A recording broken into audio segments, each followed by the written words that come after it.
to Jackson for some meetings the rest of the day and have lunch. Last interview I did, they asked where I was going to have lunch today because I said I'd be up in Jackson. I said, well, it's going to be McDonald's lunch today because we're talking about the PRO Act that's coming up next week that fortunately will never be signed into law and won't pass the Senate, but it'll probably pass the House. But it would just decimate the franchise industry. And these are people that they want to be small business people. They want to run their own stores. And average number of employees per store for McDonald's or Burger King or some of the others is 50 employees. And we're talking about jobs, especially for young people that are starter jobs, for some seniors, carryover jobs, the like. And so we're having lunch at McDonald's. That's one thing the President and I do agree on, that 2 all-beef patties, special sauce, lettuce, cheese, pickles, onions, and sesame seed bun is the best sandwich, the Big Mac. And so what would this legislation have done? What would this legislation have done? It will change joint employer standards. That would affect the franchises completely, saying that just because you are a McDonald's, you have to provide all of the exact same legal equipment, benefits, et cetera, that McDonald's Corporation, which, as you know, is not a hamburger corporation, it's a real estate corporation. Or here in our own backyard with Domino's, all of the Domino's franchisees, they don't want to be part of the big corporation. They like the support, the training, quality control. But they hire their own people, they supply all the benefits, they take all the risks. And so this was an effort on that. Then there's also a card check.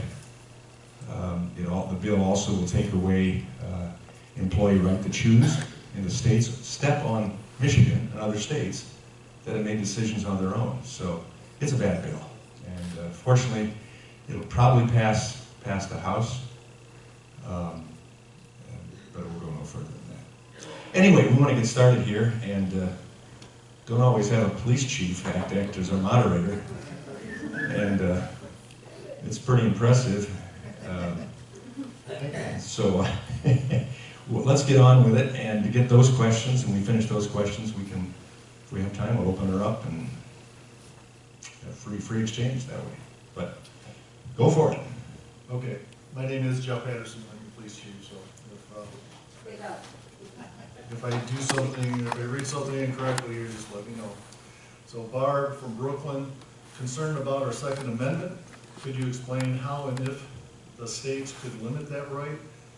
Yes, that could also apply to everything in the Constitution. Well, I'm a Second Amendment supporter as well. It is the Second Amendment, it's not the second opinion. There are ways that we can change our Constitution. And that has happened over the course of time, starting with the first 10, which were the Bill of Rights, and really reiterated what was already in the Constitution, but made it very clear. Starting with the First Amendment, right to free speech and religion. Second, right to keep and bear arms. And then so forth and so on. So it can be changed, but I take an oath of office to uphold the Constitution, and I'm going to uphold it. I also think it's a good idea. But if you read your Michigan Constitution, it even has a stronger, quote, Second Amendment provision in it. Stronger than the Second Amendment. And that says that when the people put together, and then, I think it was 1963, re-upped and altered our state constitution, they made that particular issue of the right to keep and bear arms and the importance of that even stronger than the U.S. Constitution. So for the federal government to step on states, for whatever reason, goes totally against the way we have established our government under the Federalist idea, that the power flows up from the states to the federal government and not the other way, except in certain key areas. And so anyway, I would say that states can stand firm on that. We have counties right now that are debating the issue of having sanctuary-type counties for Second Amendment sanctuary, saying we are not going to be overrun by a runaway government that tries to restrict constitutional liberties that we have. That's totally opposite from sanctuary cities that are saying, we're going to violate the law and let people who are here legally come here and have the same provisions and rights that American citizens have. That's a totally different issue. And so I guess that's the answer to my question. That's where eternal vigilance is necessary for liberty. And I'm glad to see that. Was that your question? No. Then we're going to go to the next one. We can come back. Comment on that one. We'll just keep it to the person asking the question. If that was your question, you can follow up. Okay, Kathy from Gregory, in the last 2 years, our federal income taxes have increased substantially. Who benefits from all these tax cuts? How many of you here today, how many of you saw your federal income tax increase after the tax cuts? Some deductions, but ultimately the majority of people, check with your tax preparer, majority overwhelmingly saw tax cuts. I went down. Anybody? Ours went down. So there are a few that went up because of the change in deductions, trying to get away from some of the loopholes that are there that aren't fair necessarily with everybody. And nothing's perfect. And if we could have done it the preferred way, through the normal route without doing reconciliation, because Chuck Schumer would stop it with a 60-vote cloture requirement, we had to leave some things out we wanted to change. We hope that this term we would have been able to fix all of that, including making the tax cuts permanent, and not just for 5 years, for individuals and small businesses. The present majority, under the speakership of Nancy Pelosi, hasn't allowed that to happen. But we're hoping next term that'll change and we can do it. But no, there are some people, because of deductions, or their second homes, or their home values, etc., didn't see the reductions that most others did, or in fact even saw maybe an increase. But most of those people, not all, but most of those people, it was not a financial hardship to them. What we wanted to see, and what we see now in the actual record keeping that's coming out, is that the lowest quintile in our economic factors have received the greatest impact, both in jobs as well as in income. We're going to keep working on that. And the federal government has had more revenue ultimately come in than in any other time in history. The issue is we spend too much. We spend too much. And we've got to find a way, and this president wants to get to that, but it's got to get to his desk. And so that means House and Senate working together to stop the rapid increase in our debt clock. And if you come to my office, you'll see the debt clock. And it's just spinning like when my daughter was at home taking a shower. I wish I could have had my sons take more showers. But next question. Jackie from Onsted, what is being done to lower the drug prices? And follow-up question, I'm reading Trump is proposing cuts to Social Security, Medicare, Medicaid. If true, do you support these cuts? Why or why not? First of all, President Trump is proposing no cuts to Medicare or Social Security. Was that me in the shower this morning? I sound good in the shower. Trouble is when I get out. He's proposing no cuts. Those are things that always come up during campaign time, sadly. Trying to say the Republicans are going to take away your Social Security, your Medicare, your Medicaid. Absolutely not. Absolutely not. Now, do we want to take away the fraud, waste, and abuse in those programs? Absolutely yes. But there has to be a working team of Republicans and Democrats, House and Senate, to do that, to get that to the President for him to sign. And that's the issue there. But no. And I'll make a commitment to you, as a Medicare recipient myself. The promises made have to be kept. Social Security, Medicare. And we will fight for that. But we also have to realize, enough of us are old enough in the room to remember the old saying, don't whistle past the graveyard. We don't want to whistle past the graveyard. If we see a problem there, let's fix it. Let's not go on our merry way. And so when we have Medicare in deficit since 2010. What does that say to common sense people? Find a way to fix it. Don't just let it keep going. When we know that Social Security, thankfully, because of the good economy, there's more money now going into Social Security. And so it might extend this a little bit. But that doesn't mean we just ought to let it happen. Let's find ways of doing things better and keeping our promises in the process. The rest of the question I got on Social Security and Medicare first. What was the rest of the question? What's being done to? Oh, prescription drug, the cost. We pass, I sit on Energy and Commerce Committee, and that has responsibility for all sorts of areas. It's the oldest standing committee in Congress, and we consider the most powerful because we touch everything from healthcare to telecommunications to energy to environment and oversight and all of the rest dealing with commerce also. But we passed legislation in bipartisan fashion earlier this past year and sent it to the Senate. The Senate amended it, sent it back with a few changes. It was bipartisan with an effort to reduce the cost of drugs, but still encourage innovation that gives us the opportunity. Canada may have drugs that are lower cost in certain areas, but they have only 56% of the formularies and drugs that we have available to us. So here we have more available that doctors can prescribe, and they can prescribe one drug that may work for you, but doesn't work as well for another person. They have another generic or name brand drug they can prescribe for you. So we want to make sure we don't frustrate innovation. And this was passed. Well, it came back to the House. Nancy Pelosi decided, for whatever reason, I can assume, but for whatever reason, no, we're going to do our own one again. And it was a pure messaging bill that blew apart innovation, that set mandatory price fixing, that will blow apart innovation, especially for those conditions that only relatively few people in the United States have. And the drug companies aren't going to make a lot of money when they have to do huge research costs, liability costs, and then not having all that many people buying it. And do we want to let those people go, or do we want to continue to push innovation? So we want to reduce the cost, do it especially through a market-based system. We want to address the pharmaceuticals. We want to address bad actors, like with the EpiPen that went on the issue of insulin. It's been criminal what's going on there. We address those things.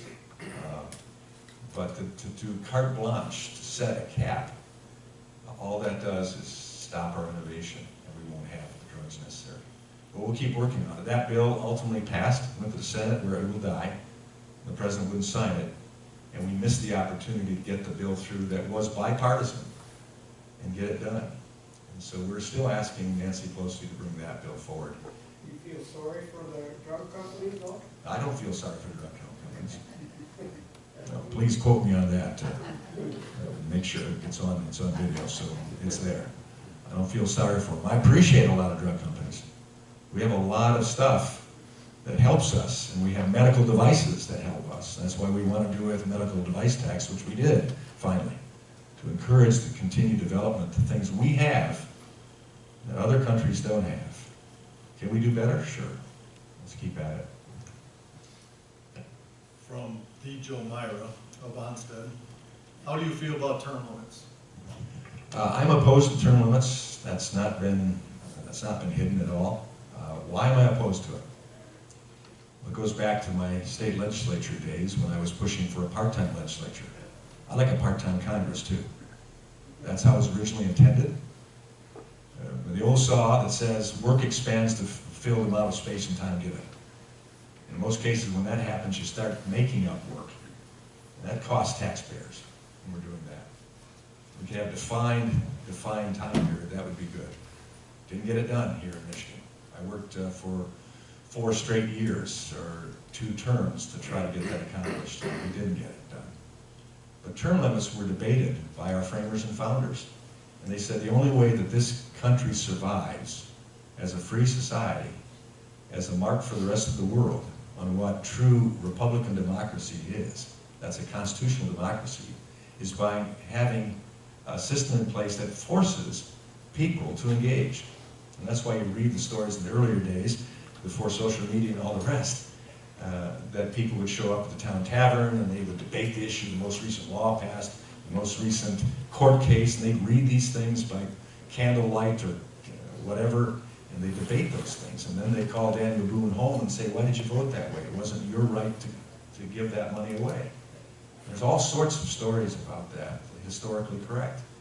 And they said, people ought to engage to the point that they keep track of their legislators, so they know that they're doing a good job or not, and then take action on it. If it's just put on cruise control, well, he or she'll be there only 6 years, so I don't like him, but only 4 more years they'll be out, so why spend much time? We have a few cases where people have served an awful long time. I remember Dominic Jacobetti serving 44 years in the state legislature from Negani up in the Upper Peninsula. The people kept electing him every year, and for whatever reason it was. John Dingell, 59 years, the longest serving member of the U.S. House. John Conyers, I think he was 52 years. But when you look at the rest of Congress, right now, the average length of service for a Republican, I know about for a Democrat, but for a Republican, the average length at this point in time is 5.5 years. That's all. But then I'll ask you, since we put term limits in here in Michigan, I think wrongly, but we put term limits here in Michigan, the state legislature, what's changed? Corporation. No, what's changed in the legislature? Has it gotten better? No, I don't think so. The bureaucracy is still there, and they stay, and they pat us on the head. Okay, you're here now, but you'll be gone soon. And we'll keep doing what we do. Again, it is the people's responsibility, you and me, to keep track of our government. That's why the system that was put in place really depended upon the majority of government decisions that affect your lives takes place at the local level, right here in this township hall or in the city hall. And then it flows up to the state, then ultimately the federal government. We've kind of reversed that. There's too much coming down from the federal government as opposed to up. So that's where I stand on term limits.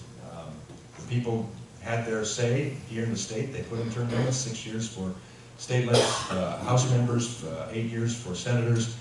And I don't think it's changed it one iota to the good. So, was that your question? That was my question, sir, yes. I'm just trying to use common sense in this whole thing, but it appears to me that the longer, in the examples that you gave of senators, congressmen are in office, the more susceptible they are to the lobbyists and other powers like that, and they succumb to it.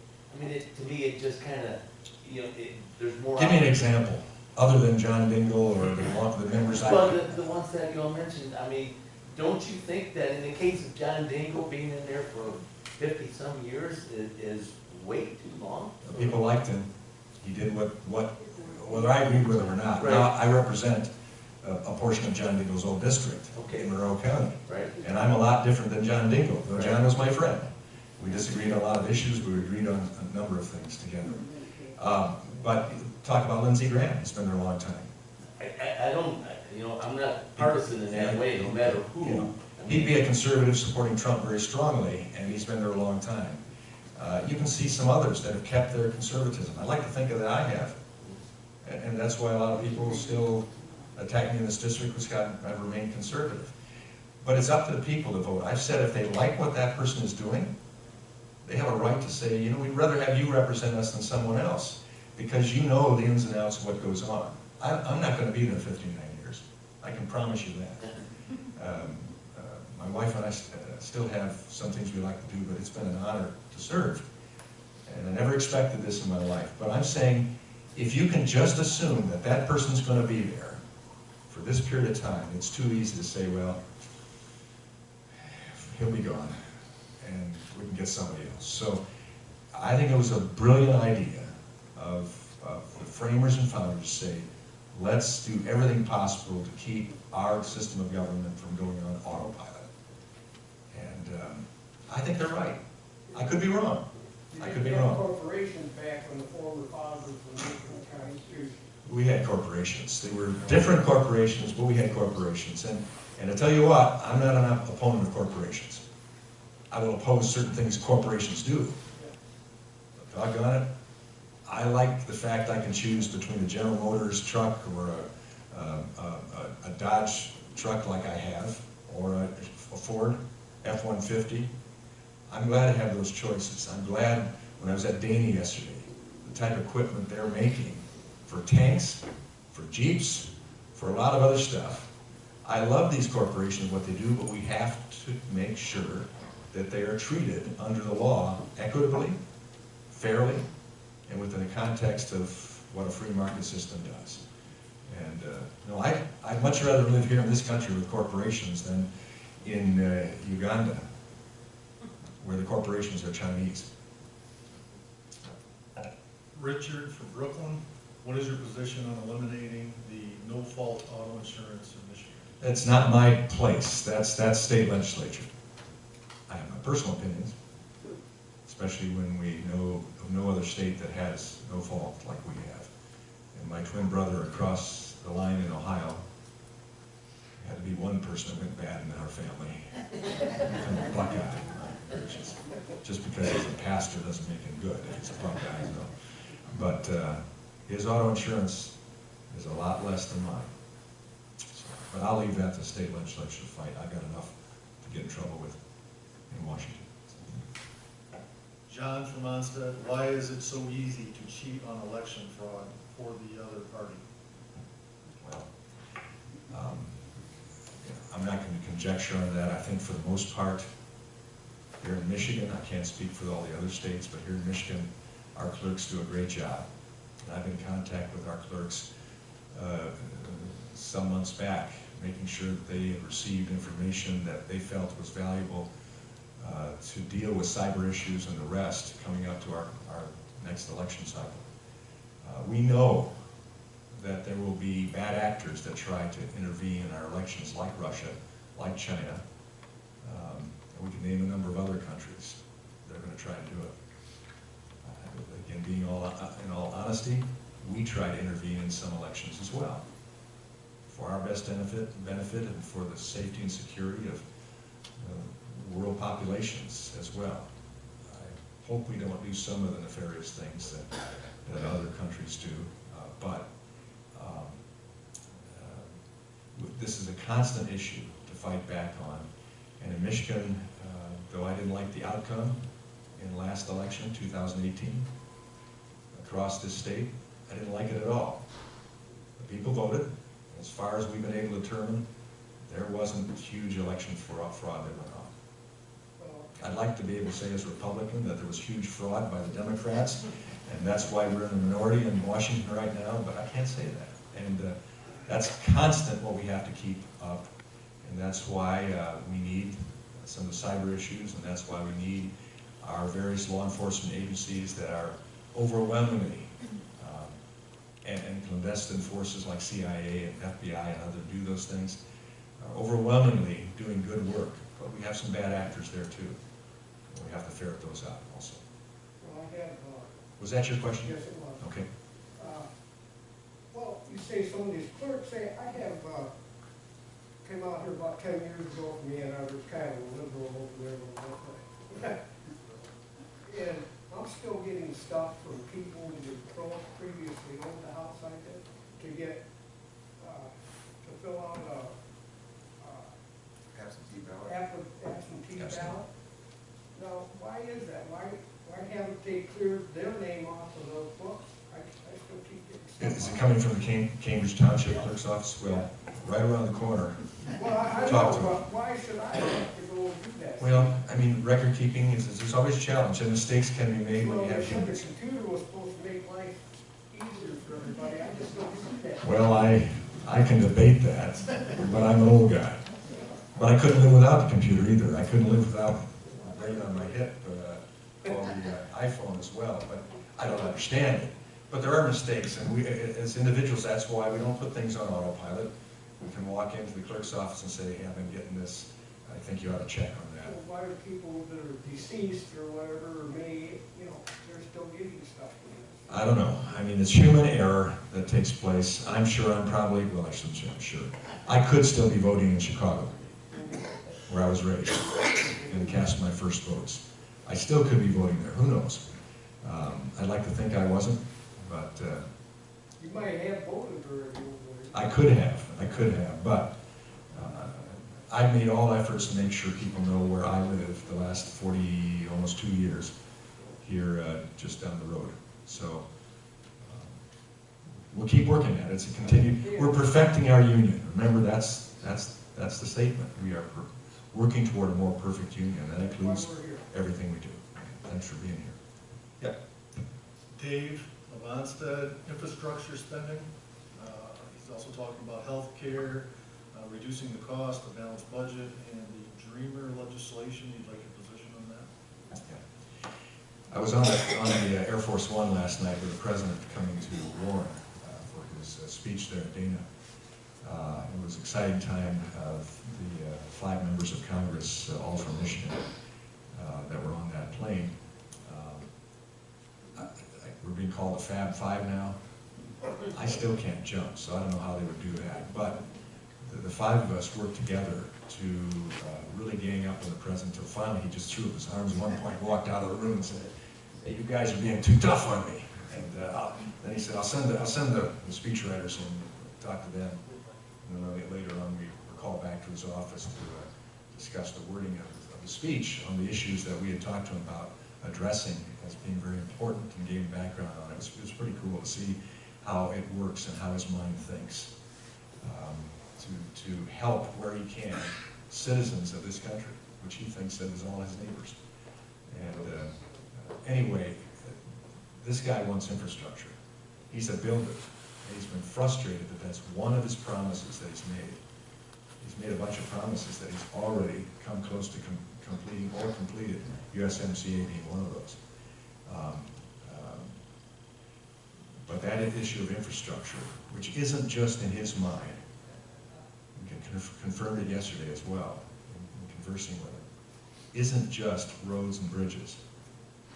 It involves communications, systems, pipelines. It includes space issues with technology and communications technology. All of that is infrastructure in his mind. And he wants to see that accomplished. It's been held back in a partisan way, and I don't see roads and bridges as being partisan. In the federal highway system, we did at least get the Highway Trust Fund bill passed so that Michigan knows what funding is coming from the federal government, and they can budget that. And they're using it already. But those are issues that he wants to see accomplished. The balanced budget, I'm a co-sponsor of the balanced budget amendment, have continued to be that. But the only way you can get that moving forward is have a nonpartisan vote or a bipartisan vote that gets it to the president's desk. He'd sign it. He'd sign it.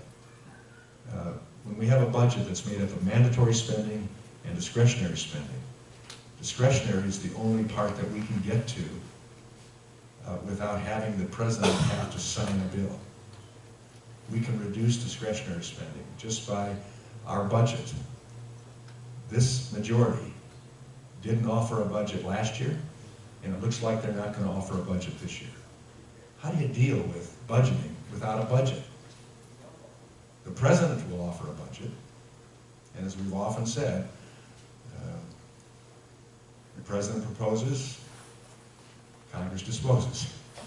But we've watched the president offer budgets that reduce unnecessary spending. That's in the eye of the beholder. I understand that. But a good faith effort at saying, that may have been nice, but is it necessary when we're going past $23 trillion of debt? But that discretionary of the budget is only 20% of the budget.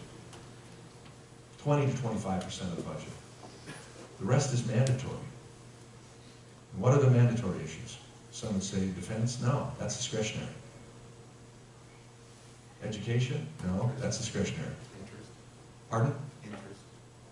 Well, interest is there. That's mandatory. Yeah, interest, paying interest. That keeps accruing. But it's the social welfare programs, It's Social Security, it's Medicare, it's the Obamacare provisions that are still in law. Because they're law.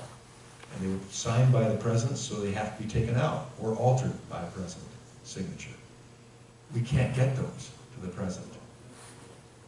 Chuck Schumer blocks the 60-vote cloture vote requirement in the Senate. Now Nancy Pelosi blocks it by not bringing it up. So that's where I stand on the issue. Every year I've been in Congress, I've signed on to amendments that would reduce the overall expenditure of the budget by 2%, by 1%, by 0.5%. Every time those amendments are defeated. Just doing it across the board would start to have a positive impact. And I think every department of our federal government could find a way to reduce 2% or 1% or 0.5% of their budget. There's got to be that amount of slop that they could get rid of. That's a challenge. What other question? Your position on the Dreamer legislation? Dreamer. You got to ask which one, which Dreamer legislation. Let me give you my basic statement and how I voted and how the president. The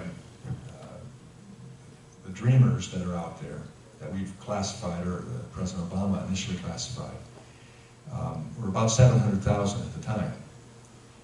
And ultimately we had a bill that offered full funding for the wall, offered some reforms in how we deal with immigrants coming to the border, reducing some of the unnecessary red tape, putting more magistrates in place to deal with the issues and make sure that things are done copacetic, and also giving provisions which are working now, where we don't let them sit in the United States waiting for their hearing. We bust them across the border back into a refugee camp in Mexico, and I was down there not long ago to see those, where they await. And so they're not in America gaining the benefits that are for American citizens.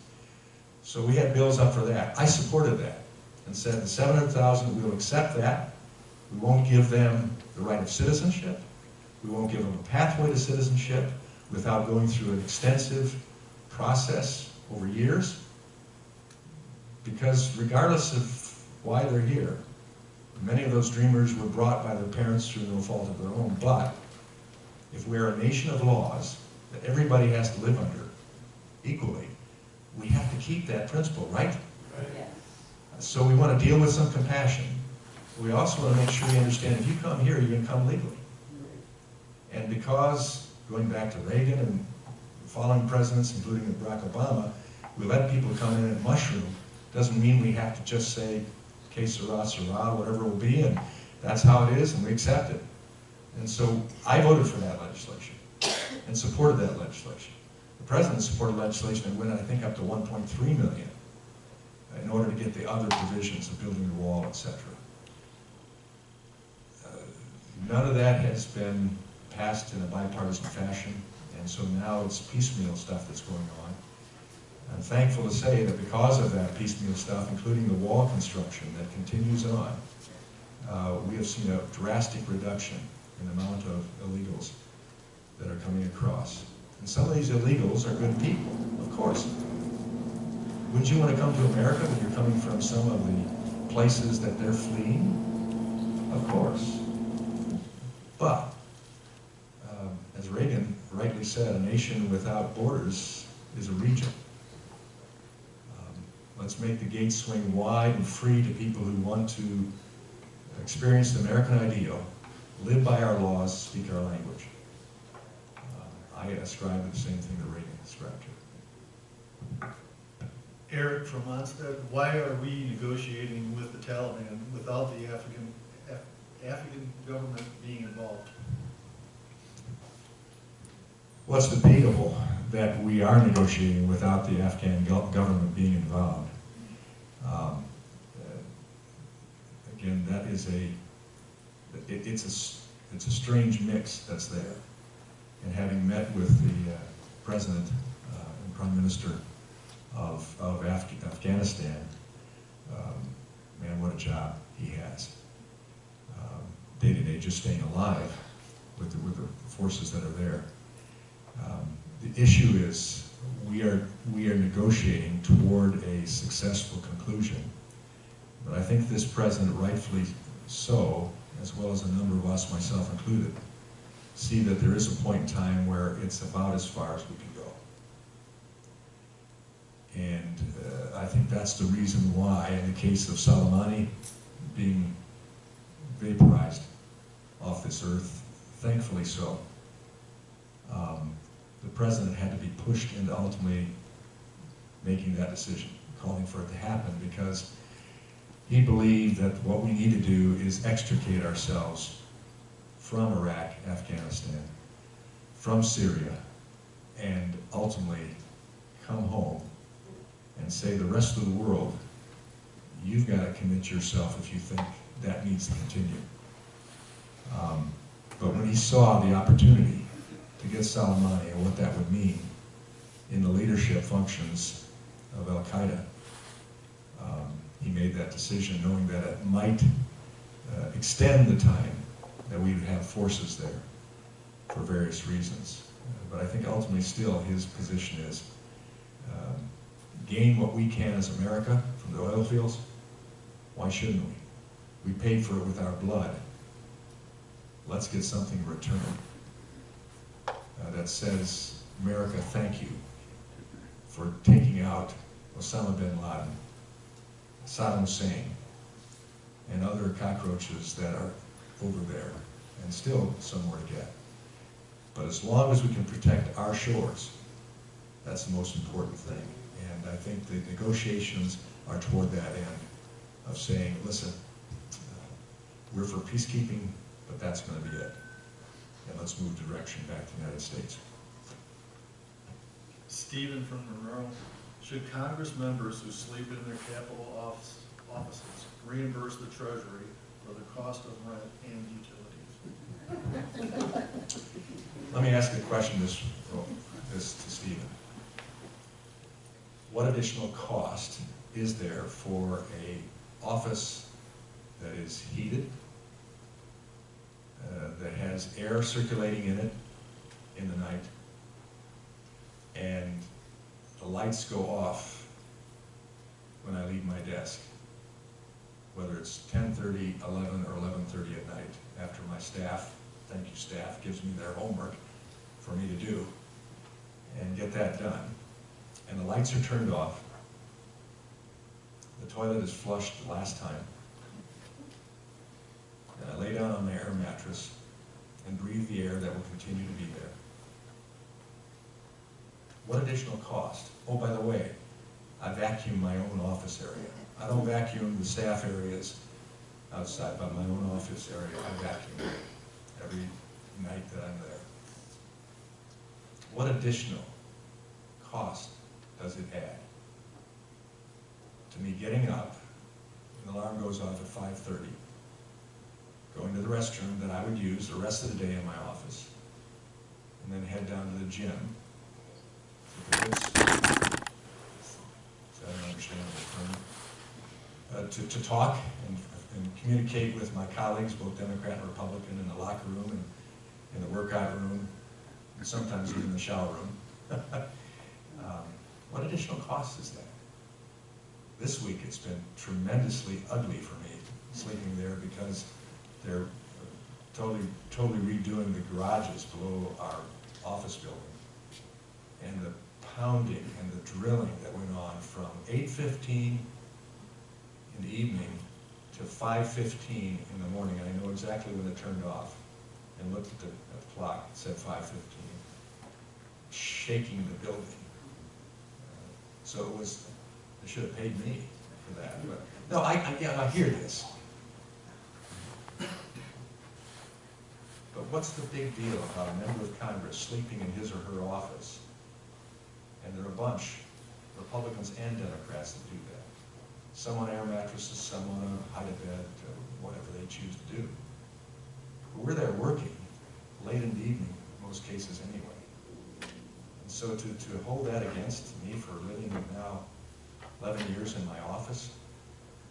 Just a question, if you were to rent a room outside of the Capitol, that would be on expense, is that No, I'd have to pay for that.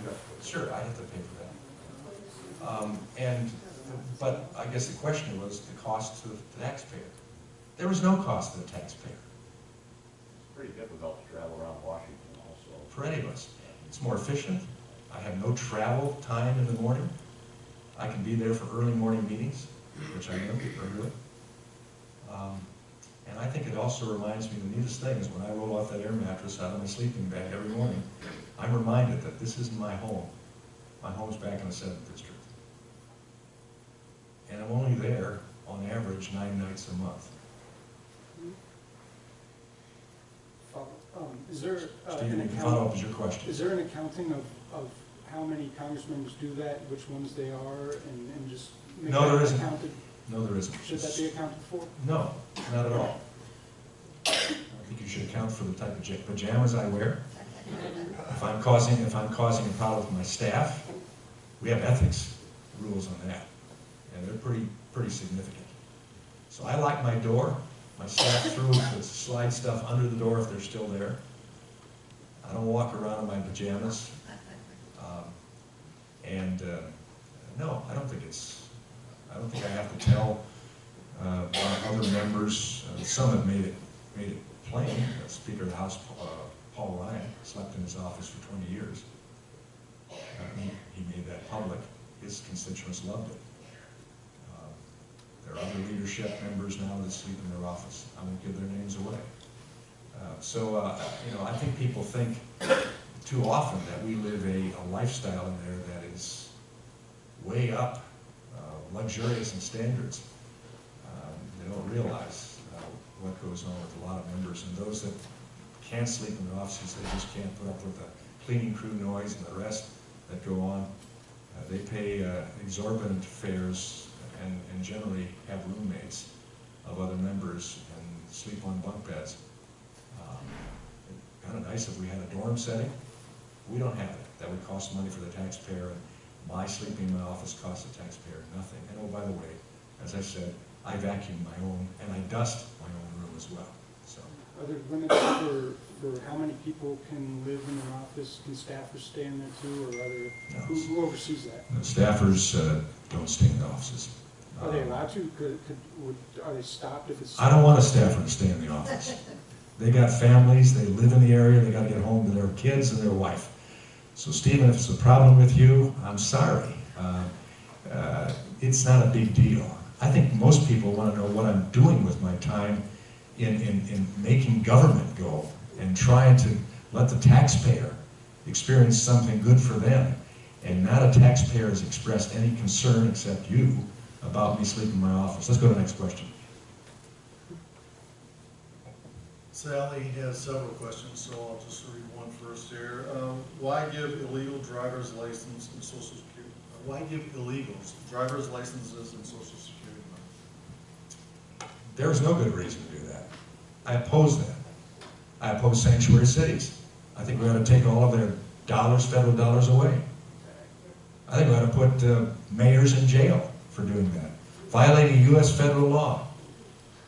Giving social security numbers or licenses allegedly because they're going to drive illegally anyway.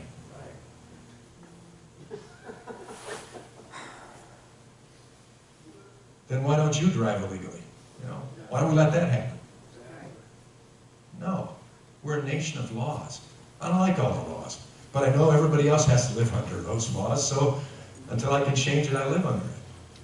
But to do this type of thing, just because we made a mistake and let too many people get across for too long illegally, I don't get there. So no, I guess that's my answer. I don't agree with it. I'd like to see it changed. Nancy Pelosi doesn't. That's more votes for her. Was that your question? That was my question, but I have another question for you. How does, we're all taxpayers, we're all voters. How do we expel a person out of our government that's trying to commit treason? And how do we get rid of our socialist communists that have overtaken the Democratic Party and some of the Republican Party? Give me some, okay. If you figure the answer out, other than the voting process, I'd love to know it. The voting process doesn't work because if all of us voted for Trump, he was a non-career politician. jurisdiction, and we have politicians in Washington trying to take away Well, our president and our. But that's because some of our friends and neighbors in other communities decided they had a different opinion and they wanted that person to represent them. I don't know why Rashida Tlaib is there. I don't either. I don't understand it, but her She was electorate elected. put her in office. Who's her elected? AOC, her electorate are in her district. They're not American. Yeah, well, but that's, again, Who's her elected? that's where you and I have to accept the fact that we have to communicate more effectively and educate people. If we believe they're voting wrong, let's educate them how to vote right and why they should vote this way. I think it's us. We blame government. But how do I get there? How does Rashida Tlaib get there? How does AOC get there? How does President Trump get there? It's by the vote of the population in the United States, in the states, and in the districts. That's how it's done. And I cannot complain if I haven't done my level best to get as many right-minded voters out there, as I would call it, to vote. And if you didn't get your family and your friends and your neighbors to vote right, it is your fault. Now, somebody's picking on me. Yeah, I am. But it's true. That's why the framers said that the price of liberty is eternal vigilance. That's why the framers said we're not going to have term limits. You got to keep up with your legislators. And if you don't like what they're doing, then throw them out. Now I'm not going to keep going on with this, but let me give you an example. I got elected in 2006 to Congress. I thought I did a great job for my district. They threw me out in 2008.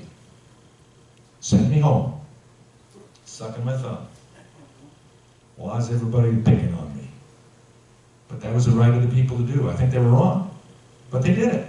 They put another guy in, Mark Schauer, Senator Mark Schauer. He went up there and he voted for cap and trade against all the agricultural community and the commerce community in his district. He voted for stimulus that stimulated only the government. He voted for the Affordable Care Act, misnamed, but Affordable Care Act. And what happened? 2 years later, they said we need a do-over. They threw him out, put me back in. That's how it ought to work. They redistricted. That's how it ought to work. No, they didn't. They put me back in before redistricting. Get the record straight. And I held that seat again. And then they gave me John Dingell's district. And I've had to fight to regain hold on that. And thankfully, Trump is loved so much in Monroe County that he brought me up. He gave me 5 more points when he ran. So that's the way it works. And we have to commit ourselves to being citizens who think. I mean, you're here today, so I'm talking to the choir. But this room ought to be much fuller. And we don't do town halls in just one big place. Very few of my colleagues do as many town halls as I do. We do it in local communities. So we go close to you. And we don't just have this big town hall where you have a lot of people chanting, screaming, trying to shut down voices, including mine. We do it when we come here. But we've had a lot more people at times. And I think we need to get back, especially with what's going on in this next election. I mean, stop and think about it. This time, we have the lowest unemployment in over 50 years. We have the highest employment for African American, Hispanic, and Asian community, and almost the highest in history for women. We have a stock market that is doing what it's supposed to do and having the ups and downs, but it's all continuing at record levels. The wage income has gone up significantly. As the president was talking about last night in Warren, for the rank blue-collar economy, $10,000. I mean, all of that is taking place.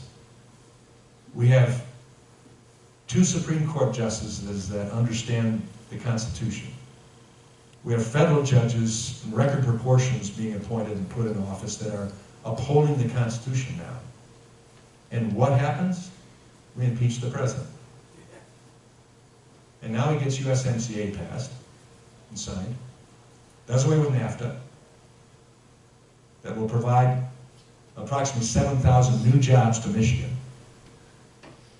That a dairy farmer from my district last night, when the president mentioned what USMCA would do for agriculture and dairy farmers, he shouted out when he impeached the president.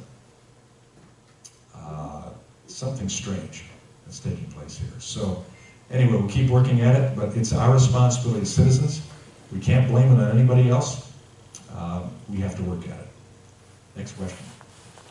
Why is it not a conflict of interest for government officials to enrich themselves while in office? She believes this should be a crime. If she could give me a little more illustration on that. Well, what about Biden? What about Biden enriched himself while he was in office? And what about the other Democrats, and I'm not sure, there's some Republicans that enrich themselves while they're in office because they're either do cut deals in foreign countries with other companies, or they're bought by lobbyists, or Silicon Valley owns a lot of them. Now, how can we not charge that a federal crime? Because you're there to serve the people, not to self-serve. If it's a crime, we have a judicial system and a judiciary, and we have a law enforcement community that can be brought to bear. You see all of the challenge right now, just mentioning Hunter and Joe Biden, and you see the challenge that's there. However, you have Joe Biden publicly on video bragging about being able to shake down the Ukrainian government to do what he wanted. That ought to be something that is looked at. Well, it has to be adjudicated as criminal. And as I was talking with the interim Attorney General last night on the plane, asking about Sessions and asking about Barr right now, and asking about what would happen to Comey and others, and it comes down to some of these guys are extremely smart in going up to the red line and not crossing it. And so what you can get oftentimes is stopped by our laws. But we need to do the research into an investigation. That's what's happening now. And with Biden, it will continue. But I know that I have ethics laws, and my staff constantly pushes back on something I'm going to say, or something I'm thinking about doing, or an invitation I'm thinking of taking, because of ethics issues. So I think I can safely say that the majority of members of Congress aren't caught up in those type of things. And when we find the ones that do, and we've just seen one's gone to jail from New York, another one, Duncan Hunter, will probably be going to jail. He's resigned from office. Several Democrats, the same thing. So it happens, it gets caught up. But let's not get caught up with the fact that we still have a system in place that overwhelmingly works better than any other country in the world. But as American citizens, we need to spend our time in doing things that make a difference. And if we feel that something isn't working, well, get out there and get an elected official elected that will make some changes. And I'm doing that. I'm doing that. So, next question. Probably one of the most important questions been asked. She says, how can we remove a government official from office? Probably the most important part of that is she says, why vote? Oh, gee. Please, don't ever get that cynical. Vote. Vote. If you don't vote, then leave the room. If you don't vote, don't complain. That is the most important tool we have. It's not a gun. In this country, we don't need that for a revolution anymore. We have a voting process, unlike what was in place when our revolution took place. Now, is it messy? You know, I make the joke, we have the worst form of government in the world except for every other one. And just look at what's happening now with Israel elections, what's happening in Russia. Putin can ask the legislature to resign.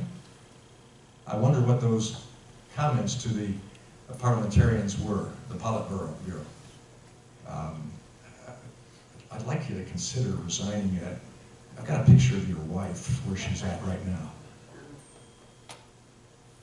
That's not America. Vote. Vote. vote and get other people to vote with you, and don't complain. Don't complain. I didn't like the fact that they voted me out in 2008. But my wife and I just kind of looked at each other and said, well, God, what was that all about? But it was. But ultimately, over time, people began to see that it was a mistake. And I was asked to run again, and I really wrestled with that because I know that it cost me, the race was $10 million. Total $10 million race, the most expensive House race in Michigan that year, or in the United States that year. And the thought of doing that again, that wasn't $10 million of my money, or my campaign money, that was total. And most of that, the largest portion was coming against me. And so to come back and defeat an incumbent this time, ultimately a good friend of mine, Steve Shabbat, who lost that same year, he came in 1994, the class of 94. He lost. Went home, I met him, we were getting an award from White Castle, of all places. The gut bomb people. I love White Castles. They're family business, all that. But he said, Tim, I'm running again. I said, you can't be kidding. Because he had a tough race, Cincinnati. And he said, no, it's going to be different. You need to run. You need to run. So on the way home, my wife and I were talking about it. I said, oh, $10 million. And we knew the pain all involved. But ultimately we said, if not us, then who? And we had the best chance because of the record and the knowledge of Mark Scheller at the time to do it. We beat it solidly. We came back. So no, I never give up. Never give up. Keep working and educating other people as well. Was that your question?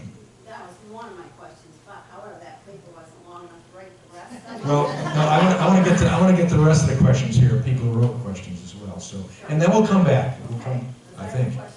Yeah. Next question. During the Vietnam War, my father had a student deferment, and so he was never obligated to go to a military entrance processing station or undergo any medical exams. With a Class 4 divinity student deferment, what motivated you to show up and undergo those tests? Did you consider volunteer enlistment? What weighed on your ultimate decision? I didn't have a Class 4 divinity deferment. Not at all. It was a student deferment. 2S, was that what it was? I transferred colleges. And my draft number, my lottery number was 85, and it had been pulled. So I was called. And I got on the troop train, recruit train going to downtown Chicago. And I followed the lines, the colored lines. Some of you remember those.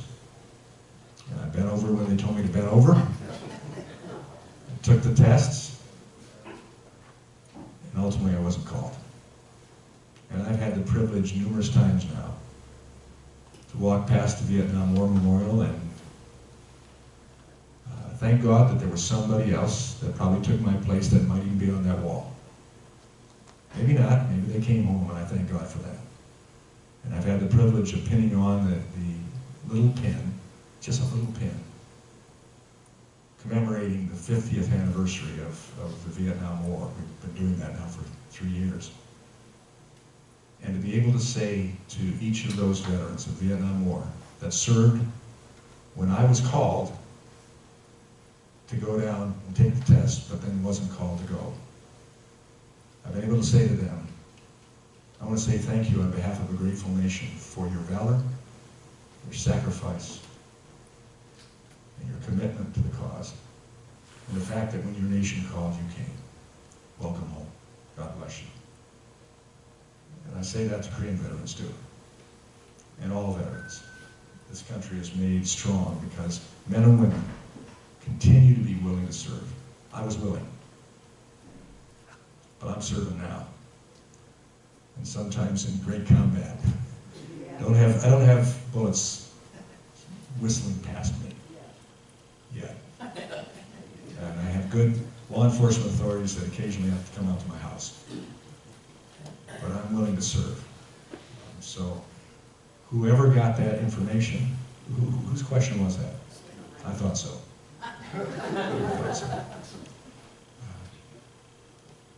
I'd say, Stephen, we ought to join together to work for the good of this country as opposed to just try to find stuff that you can highlight in negative and in many cases less than accurate ways like this one.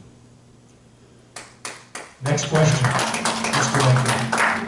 On this earlier, I've come across a few things of people highlighting when a person gets elected to Congress or Senate and their wealth is X amount of money. And after they've been in several years, they have amassed so much wealth it could not have been possible on the salary that they were making. The suggestion that I saw in the article was every couple of years have an audit of everyone that's in the House and in the Senate to defer people from taking kickbacks and bribes and all that. And We do it every year. I want to know what your thoughts were. We do it every year already. Then how does all that get missed? It's not all that gets missed. Again, it might be a few that came in under an old law. Now they have to live under a new law. But in past, for instance, the old pension plan was a pretty sweet pension plan. John Dingell, Conyers, and others came in under that. It wasn't illegal for them to take it.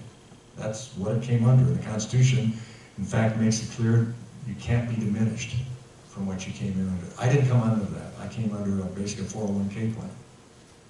And that's where we're at now. And you can look at my financials. I have to report every year my financials. And you can see my level of not wages, but holdings. You can see that. And the ethics, I'm a walking felony or misdemeanor waiting to happen. And we fine-tooth this stuff to make sure it's done. It has to be done under penalty of law. I've got to list that. And I don't like the fact that I have to lay out all of my personals, but we do. There have been some bad actors, yes, but in most cases they're caught now. And then goes guys that are retired. Sure, some of them now are able to make big bucks going into the private sector, going into lobbying. We have provisions now they can't lobby for 2 years. I believe it's 2 years after they leave, or until 2 years have passed. Those type of things. But speaking engagements and the like, there are things that they can do. But again, that's all legal. We have people who've been in business and industry that then can go on and, because of their expertise, get in consulting positions or board memberships as well. And when you look at the amount of stuff we have to deal with, and decisions we make, and the gravity of the situations, if you look at even our salary in comparison to what some of our high-priced executives at the corporations are making, or on boards, just being board members. Or think of the president, the responsibility he has, and he gets $400,000 a year. No, I'm not against any. You got college presidents in this community that make more than that. But just things that have been done illegal, hoping. Yeah, when we need to ferret that out, and that's where you have a lot of entities that are looking over. But some make some statements that aren't totally accurate, and there's always and send in this card and send in a donation. And they raise money off of that. Time has passed here, and I appreciate the township letting us use this facility. I got to get on to the next meetings as well, including lunch a little bit later at McDonald's. I'm a big man. And thank you for doing that. Remember, the beauty of America is that we can disagree. We can disagree without going to jail. If we do it appropriately, we can disagree. But in the end, we're still Americans living in the greatest country in the face of this earth.